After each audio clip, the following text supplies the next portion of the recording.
Sierra with the Florida Small Business Legal Center. This is episode number 44 of Business SOS podcast. Thank you for listening. I'd like you to participate in the show. If you have a legal question that you'd like me to address in the show, please send me an email at richsierra.com. And if I select your question, I'll send you a free copy of my book, Business SOS, 8 Common Legal Mistakes Business Owners Make and How to Avoid Them. It is available on Amazon, Barnes & Noble. You can ask for it at your local bookstores. So throughout my podcast, my theme has been make sure you get an attorney before you get into any type of legal matter, whether it's a contract dispute, certainly a lawsuit, because it is very difficult to understand legal concepts unless you're an attorney. And the premise of my book, Business SOS, is that many of the common mistakes that business owners make, legal mistakes that business owners make, is that business owners tend to want to resolve things themselves and they want to do it without an attorney. Then when they do it, they end up in more difficult situations by the time they come to my office and for me to try to unravel what they try to fix. So I've been talking about that for pretty much close to a year now. So today I'm going to do something a little different. This is the only time that I will tell you can do something yourself. So today we're going to talk about small claims. And the topic is going to be, I'd like to file a small claims lawsuit. What should I do? So if you're a business owner and typically if you're going to file a lawsuit in county court, anything over $15,000 or more, you will have to get an attorney, or you get sued for anything above small claims, you'll need to get an attorney. So let's talk about what is small claims and the jurisdiction first. Small claims is like the people's court. If I was going to give you an analogy, in Florida, the maximum jurisdictional amount for a small claim is $8,000. So anything do you have, if you get sued for anything less than $8,000, most likely will fall into small claims. If you have say a customer has not paid his or her bills, and you need to sue someone for a claim up to $8,000, that will fall into small claims. And for that, you do not need an attorney. You can actually, as a corporate representative, you can represent your company in a small claims matter. That is the only exception. Still, you got to have some caveats here. I'm not saying that you should always represent yourself. The rule is if you're being sued by an attorney, you might need an attorney to represent you in this matter, simply because the attorney knows the rules of court and you don't. If you're being sued by an individual, in small claims, for the most part, you can probably handle it yourself. So let's talk about the process of small claims. And where to file. So I'm getting this information, and I'm going to post a link to their website.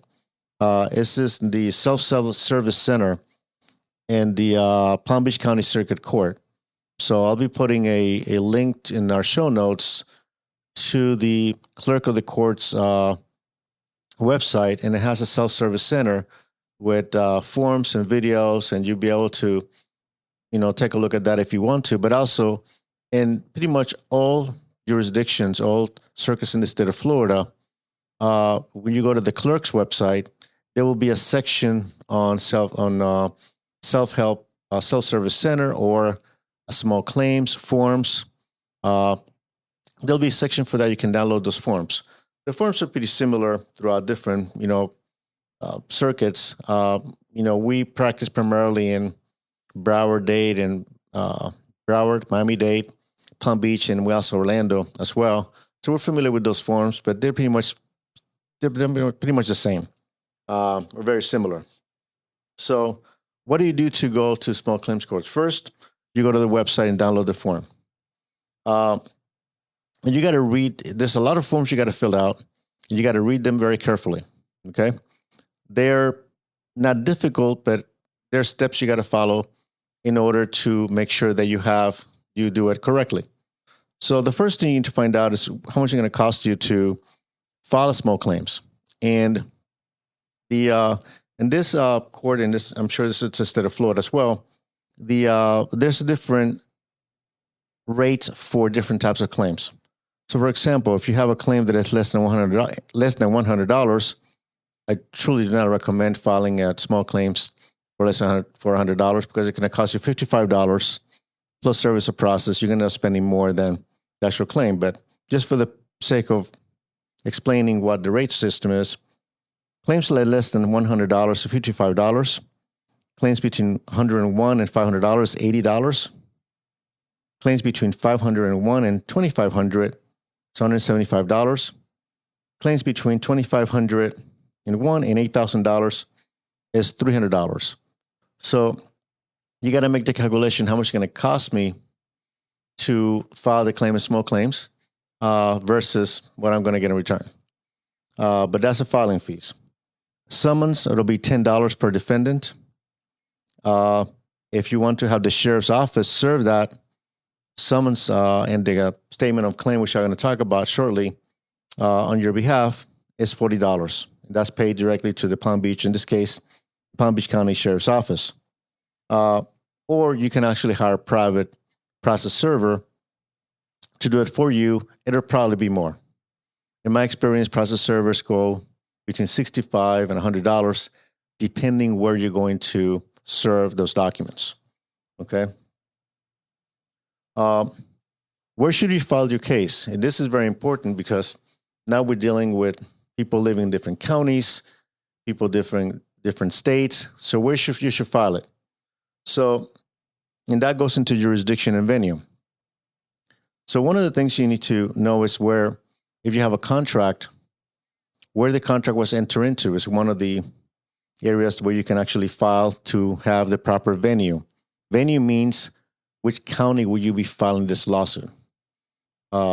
Jurisdiction is what court has jurisdiction over the case. And I know I'm going here in a deep dive a little bit more into more technical areas so that I usually speak with, but it's important to understand that distinction.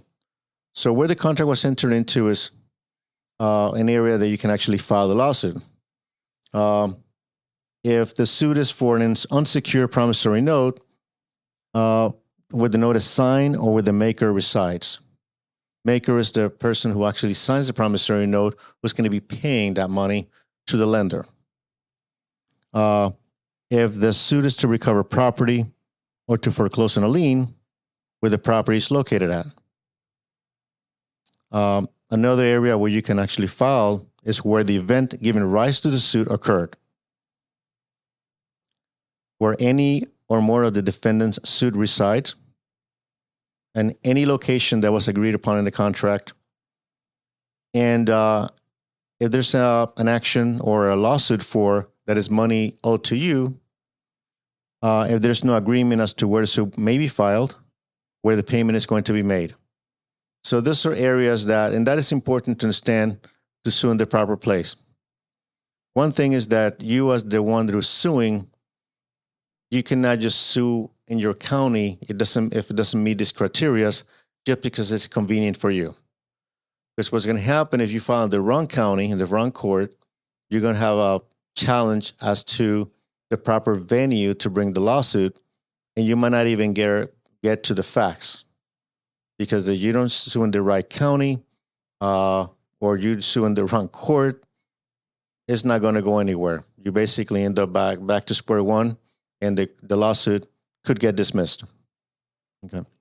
So the next step, once you determine the amount, whether you decided to file the lawsuit, you're going to go ahead and file the lawsuit. Say the claim is $8,000 for the sake of this conversation. And frankly, my recommendation that if you're going to take the time and effort to file a lawsuit in small claims, you got to weigh, again, what I said before, how much it's going to cost you versus how much you're going to get in return or could get in return. So the next step is for you to prepare the statement of claim.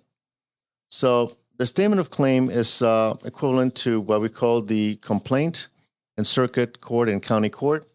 But it's a one-page document that you fill out. And for those who are watching me in YouTube, it's a one-page document. I just briefly showed it. And it's part of the small claims package. So when you go to the courthouse, say you want to go to Palm Beach and you want to file it in Palm Beach County, you can go to the website, self-service center. You can buy the package for $5.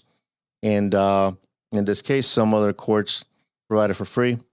And the package is there. You can download it, and you can go ahead and begin the process. I do not know whether you can actually go to the courthouse and get it for free. I presume that you can. They might have a section that you can go and get the forms for free if you go to the courthouse.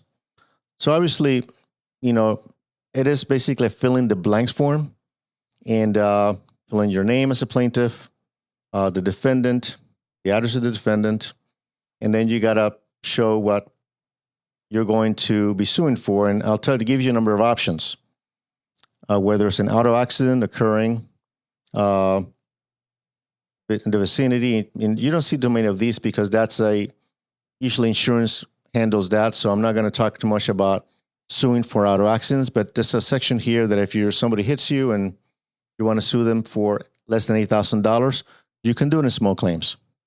For goods sold by the plaintiff, goods and prices and credit listed below means that you sold something and people did not pay you.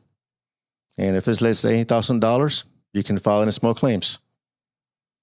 For work done, materials furnished, time and materials, showing the charges and credits listed below. So you did some work for someone, whether it's a contract work, whether it's a work at somebody's property, and that's a different conversation regarding liens, but I'm not going to go into that at this point. You did work for someone, you did not get paid. The claim is less than $8,000. You can file in small claims. You check off the box, and that's just the proper section. Another option you have is money lent to the defendant on blank date with interest owed since blank date. Now, I want to talk about this a little bit. So you have something called statute of limitations, and that's not something that is addressed in the forms. Florida law on claims that are based on a contract, you have a 5-year statute of limitation, meaning from the time that it was breached. So you have a written contract. So you have a written contract, it was breached, you can file the lawsuit within 5 years from the day that it was breached. If it's anything else, if it's money lent, say oral agreement, verbal agreement, or any other claims that is not a written contract, then you have a 4-year statute of limitations. And I'm talking in the context of civil litigation. There are other areas that have a shorter statute of limitation. I'll give you an example. I believe medical malpractice has a shorter statute of limitation, or professional liability has a 2-year statute of limitation. So there, it's important to understand, what is the limitation period for filing a lawsuit. So if your claim deals with money, written contract, 5 years. If it's something else, or maybe deals with money that is owed to you, but it's not based on a written contract, you have 4-year statute of limitation. My suggestion is don't wait to the end, because the information gets stale, the witnesses are not available, so on and so forth. So just want to make sure that you understand that trigger, when I saw the word since, it's important because if you have here a date, say that since 2019, for example, the money was owed to you, and you filed a loss in 2024, and it was not a written contract, you might have been outside of statute of limitation, which will preclude you from pursuing the claim. It's important to know that. A promissory note, that's a written document. So you have 5 years. Executed on blank date. The copy of the promissory note has to be attached to the statement of claim. The defendant failed to either pay the note on installment of payment and interest owed since blank date plus attorney's fees. Obviously, if an attorney's filing this, you can collect attorney's fees. If you don't, if you do it yourself, you're not going to collect attorney's fees in this one. Another one is account stated for an agreed balance owed on business transactions between the parties. The defendant did not object to the statement account presented, and a copy is attached. It's a statement that is given to your business owner. You send a statement. It's not objected to. It's not paid. That's what is called account stated. And you can sue on that in small claims, again, you as a business owners can do this yourself. It's always recommended to get an attorney, but you're not required to have an attorney to file a claim in small claims for invoices or for money that is owed to you less than $8,000. And any other claim, and you got to specify. There's a section here, explain below the details, what happened, dates, times, place, etc. your claim. This section must be completed. Attach additional pages if necessary. My recommendation is you have, say, put C attached. On that section, it's only give you like 4 spaces, and just include a typewritten document in the back of the statement of claim as an attachment or an exhibit to the statement of claim to have clarity in your lawsuit. If it's a copy of the contract, that has to be attached. If a copy of the promissory note, that has to be attached. But the more explanation you have here on the lawsuit, the better for you. Then obviously you write, wherefore the plaintiff demands judgment the principal amount of blank, say $8,000 plus cost if known. You put the cost that you paid, in this case will be $510. And then plus interest, if there's an interest that is owed to you, you write it here in this section. And then you write the total, you sign it, you print the date, and your name, you put your address, your telephone number, email address. So this is the statement of claim, and that's the first thing you have to do. Once you've filed the statement, you go to the courthouse. You can do personally go to the courthouse and file a statement of claim, pay the fees, or you could do it online. If you want to do it online, my recommendation is they have a video that you can watch. They have a guide that you can download and read and understand how to file, e-file, what we call it, something with the court. Because if you don't do it correctly, it's just going to get rejected all the time. And we file items every day in our practice. We do have a high litigation volume practice. And sometimes we make mistakes, things get rejected. It only means that you have 5 days to fix it. You go submit, it could be a typo, could be a wrong title, things happen. So, and we do this every single day. Can you imagine if you have never done this before and you don't read the guide, you don't follow the instructions, you're going to make a mistake, you're going to get frustrated because you're trying to file something online and it gets rejected. So just read the form and get familiar with the process. So you file a statement of claim, and you pay the summons. You want the sheriff to serve the complaint, the statement of claim to the defendant. So the clerk is going to create a notice of a pretrial conference, and this is what is different in small claims from county court and circuit court.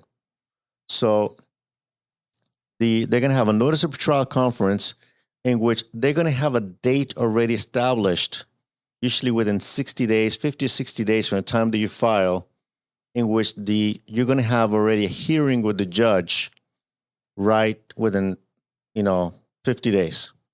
And so that's going to be set already by the clerk. Then that information, that summons with the pretrial conference is going to go to the sheriff's office.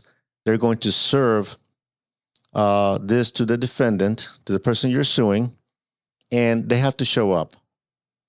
You're going to get back either return of service from the sheriff. You're going to get something from the sheriff's office once the person gets served, which is called a return of service.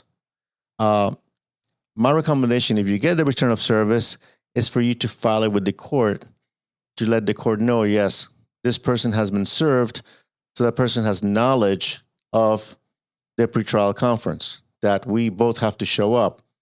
The rule in the pretrial conference is that if the person showing up has to show up with authority to settle without any further consultation. If you're an employee for a company, if you're a business owner, say, I want to send my manager to represent the company, the small claims matter, you can do so. But please know you're representing to the court that this manager has the authority to settle without asking, any consultations from you. The same thing that if you send an attorney to represent you in a small claims matter, and that's fine. We represent matters, in some cases, small claims as well. You're sending an attorney with authority to settle without further consultation. And the reason this is important is because when you go into the front of the court, you have a mandatory mediation conference with a county court mediator. Mediations takes about 45 minutes to an hour. They're not long mediations. So this is mandatory. It is free, meaning that it's included as part of your filing fee. You do not have to pay any additional money for the mediator. And the objective of the mediation is to see if this can get resolved. Let's put it in perspective. It's a $8,000 claim. Yes, it is a large amount of money, but in the context of civil litigation or business litigation, it is not allowed because a business litigation will cost you, even for a smaller claim, it could cost you more than that based on the hourly fees and the amount of time that we have to do and prepare for trial. So you got to put that in perspective. But the important thing is that you have to show up, and whoever you're suing has to show up to this pretrial conference. A question that you probably ask, well, is this via Zoom or is this going to be in person? In some cases, it could be via Zoom. And I've done both. I've done the pretrial conference via Zoom, and it's up to the judge's preference, or it is in person. So, but you'll have the instructions on the pretrial conference. It will tell you if it is via Zoom or if it is in person. The important thing is you have to show up. If you do not show up for your case, the case could get dismissed. And a question that you may have, what happens if the person that I'm suing does not show up? Okay, that's a very good question. So the person does not show up to the pretrial conference and the person has been properly served. The person did not call the judge to see if he can get rescheduled or file a motion to continue the pretrial conference. There was no communication with this defendant. Then the judge most likely will enter a default final judgment right there and then, and you won the case. That's what would happen. So in those that's why if you have any claim that is in the $8,000 range for, say, $500, it might be worth giving it a shot for two reasons. Number one, the person doesn't show up, you won the case.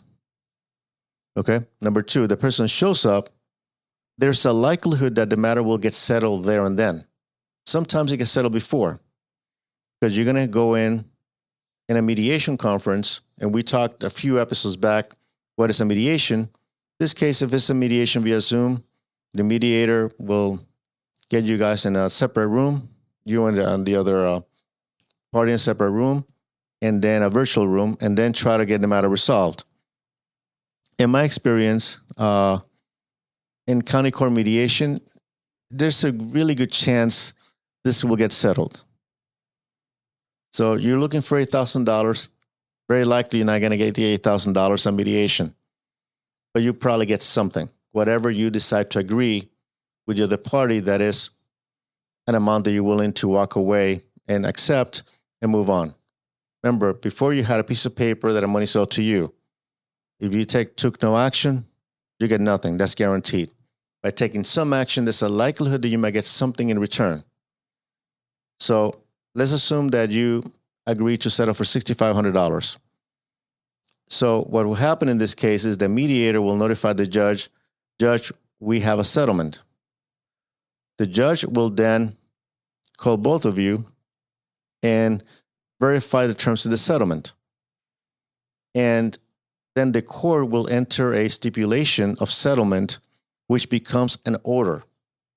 This is very important because by having the stipulation signed by the court, if that individual does not pay you the $6,500, whether it's lump sum or in payments or whatever terms you agree to with the other party, okay, that person is in violation of the court order. You can go back to the court and ask the court to enforce the stipulation for settlement. And there might be some additional penalties to that. So small claims is a good vehicle mechanism to at least try to collect some money that is owed to you without risking a great deal of money. Can you do it yourself? The answer is yes. Can an attorney help you? Yes, but clearly it will be more expensive. The attorney's work will be the same whether it's an $8,000 claim or a $50,000, $100,000 claim. Are the rules of court, and there's some variation with the rules of small claims, but what we're expected to do does not change. But it's a mechanism that you can exercise, and this is the only time that I'll tell you this you can do yourself. Now, what happens if you go to, you show up to the mediation and there's an impasse, meaning that you do not agree. This person does not want to pay any money, or whatever they offer to you is an amount that is just not acceptable to you. That's fine. What will happen in this case is that the mediator will go to the judge and say, Judge, there's no settlement. We did not agree in terms. So the judge will say, okay, we're going to set this up for trial. And the judge will ask, how much time do you need for trial? How many witnesses? And you might have one or two witnesses. This time I have one or two witnesses. And then the judge will set a trial, usually within 60 days from that date. And then you have 60 days to prepare for trial. And it depends how much preparation do you need. If you have witnesses, you have to issue subpoenas. In that particular case, if you're in a situation that you might have to go to trial, it's good to, at the very least, consult with an attorney. Because trial preparation is very tricky. It is very complex. And if you're in a situation that there's an attorney on the other side defending the lawsuit and you're suing this individual, you might have to get an attorney to level the playing field. The reality of the situation, even in small claims, if you have an attorney being represented by one party and the other party is not represented by an attorney, the party with attorney representation has a competitive edge. And there'll be a winner, there'll be a loser. Because attorneys understand the rules of court and they understand what to do. And unfortunately, if you don't do this for a living, you don't. So at least I want to leave you with that. And obviously, I think in the next episode, I'll talk about if you have to try a case in small claims, what to do. And I'm probably going to do that one in the next week and give you some pointers. But up to the filing the statement of claim, getting to the mediation, getting to preliminary hearing, that is something you can do yourself. You do not need an attorney, only in small claims. I hope this information was helpful to you.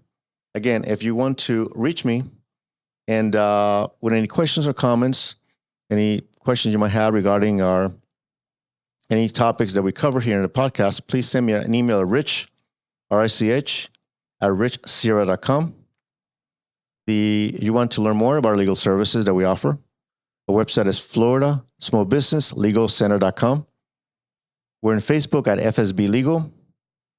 If you want to watch the video of this podcast, we're at youtube.com/@RichardSierra.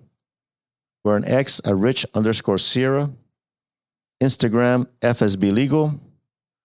If you want to give us a call, make an appointment, learn more about us, our number is 866-842-5202. Remember that Business SOS, 8 Common Legal Mistakes business owners make and how to avoid them. It's available on Amazon, Barnes & Noble. You can ask for it at your local bookstores. If you like the podcast, please appreciate a 5-star review. Follow us as well and share it with your friends.